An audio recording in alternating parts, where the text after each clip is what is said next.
Dolor y hambre en Cuba. Pasamos hambre, esa es la realidad. Vecinos de la lista tras la cuarentena. Entre otras noticias, el periódico Trabajadores se pasa a la oposición. ¿Cómo están, amigos? Bienvenidos a Noticias Importantes. Comenzamos. Todo pasó de momento y cerraron las calles con cinta. Vino la policía e instantáneamente militarizaron todo el territorio, cuenta uno de los vecinos en el Palenque en la lista. Pasamos hambre. Con esta frase, vecinos de la barriada del Palenque, en el municipio de La Lisa, definió vivido durante la cuarentena impuesta por 15 días en varias manzanas de la localidad debido a las sospechas de contagio de coronavirus en la zona. La noticia nos tomó por sorpresa porque no sabíamos que nos iban a poner en cuarentena. Todo pasó de momento, cerraron las calles con cinta, vino la policía e instantáneamente militarizaron todo el territorio. A partir de ese momento ya no se podía salir de la zona nada, lamentó Lázaro Mendoza, uno de los vecinos entrevistados. Y eso que refuerzan la alimentación es mentira, no refuerzan nada, no te venden nada extra, agregó.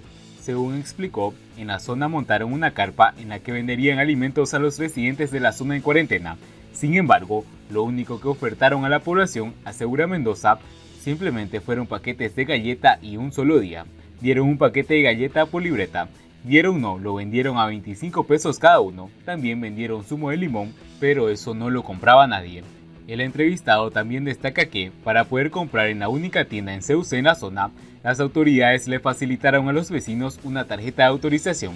Sin embargo, la persona inscrita en la tarjeta era la única que podía acudir a la tienda. De cada núcleo familiar inscribían a una persona, la única que podía ir a la tienda, pero en 15 días, si pudimos comprar 2 veces fue mucho.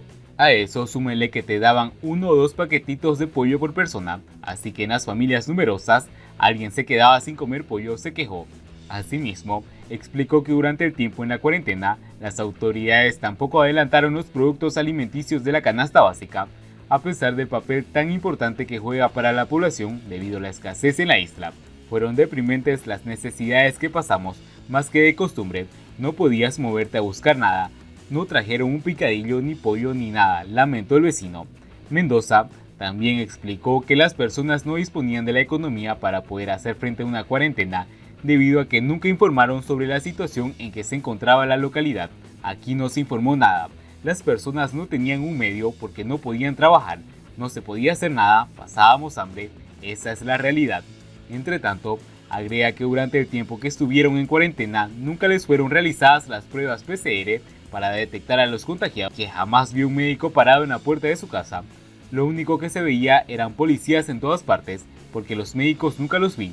Así que no entiendo cuál era la función de la cuarentena. Al respecto, Julio Antonio Rojas, otro residente de la zona, añadió que las autoridades tampoco ofertaron productos de aseo para evitar la propagación del nuevo coronavirus. No trajeron ningún producto para desinfectar ni nada. Nunca nos vendieron cloro ni ningún otro producto. Otra cosa importante, que jamás desinfectaron las calles, como se ha visto en los hechos en otros municipios. A eso sumale el abasto de agua. Eso tampoco lo arreglaron a pesar de lo importante que resulta el líquido para poder mantener la higiene, enfatizó Rojas en la entrevista. Según los datos oficiales, en los últimos días se han cerrado varios eventos de transmisión local abiertos en la capital. La Habana y Cienfuegos encabezan la lista de las provincias más afectadas desde que comenzó el rebrote de la pandemia en la isla. Siguiendo con las noticias, el periódico Trabajadores se pasa a la oposición. La culpa la tuvo una reciente declaración del ministro cubano de Economía, una contradicción viviente. Para cumplir con su cuota obligatoria de tweets semanales, Alejandro Gil cuestionó la libertad y la democracia de Estados Unidos luego de que el presidente Donald Trump dictara medidas que restringen el alojamiento de norteamericanos en hoteles controlados por el gobierno. Y entonces vino el destape virtual del periódico oficialista Trabajadores. Trump limita los derechos de los estadounidenses al prohibirle alojarse en hoteles en Cuba y llevar tabaco y ron a su regreso. Vaya democracia, qué gran ejemplo de libertad y libre comercio. Con nosotros, bien sabe no puede, escribió el ministro en el tuit, a lo que el encargado de redes del periódico Trabajadores, que seguro trataba de congraciarse con el funcionario, respondió: hay libertad en un país que prohíbe a sus ciudadanos alojarse donde deseen, comprar lo que quieran y hacer con su dinero lo que consideren necesario. Vaya libertad de César. Se mató con su misma bala, resumió un periodista independiente. Llovieron las risas y los comentarios. ¿Para qué hacen falta las cuentas parodia si ya el oficialismo se ocupa de parodiarse a sí mismo?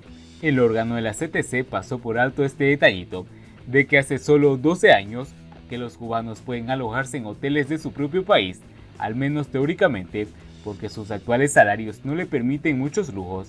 Tampoco podían, hasta hace poco, comprar celulares o electrodomésticos esenciales, como recordaron varios comentaristas, y aún hoy, incluso los que tienen dinero deben resignarse a comprar lo que les ofrece el gobierno a precios cada vez más exorbitantes. En cuanto al turismo, es Vox Populi que durante décadas ningún cubano pudo viajar, y ahora no pueden hacerlo los numerosos regulados. Tampoco pueden entrar a la isla muchos cubanos que se expresan claramente en contra del régimen. De la libertad de expresión, asociación o prensa, mejor ni hablemos, que perverso subconsciente llevó al tuitero de trabajadores a hacer un retrato involuntario del triste panorama de las libertades en la isla mientras presumía frente al imperialismo.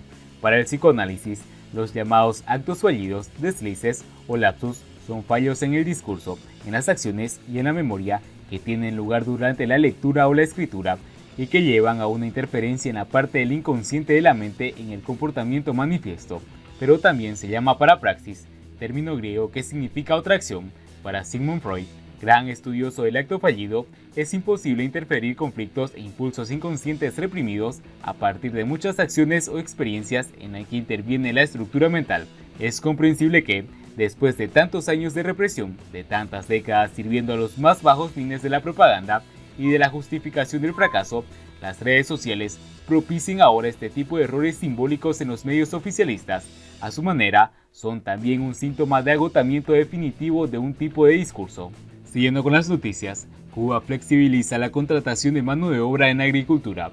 El gobierno de Cuba flexibilizó la contratación de personas para trabajar de manera temporal en las labores de agricultura, en momentos en que se requiere de mano de obra para las cosechas, según un documento oficial publicado el día sábado. El anquilosado sector agropecuario, responsable de la producción de alimentos, es señalado por las autoridades y estudiosos como el centro neurálgico de la actual crisis económica, en un país que importa el 80% de lo que consume y gasta $2.000 millones anuales en esas compras. Hasta ahora, solo era permitido contratar empleados eventuales que estuvieran autorizados legalmente para trabajar como privados en esa actividad agropecuario. Con esta medida, cualquier persona podrá trabajar como eventual en este sector.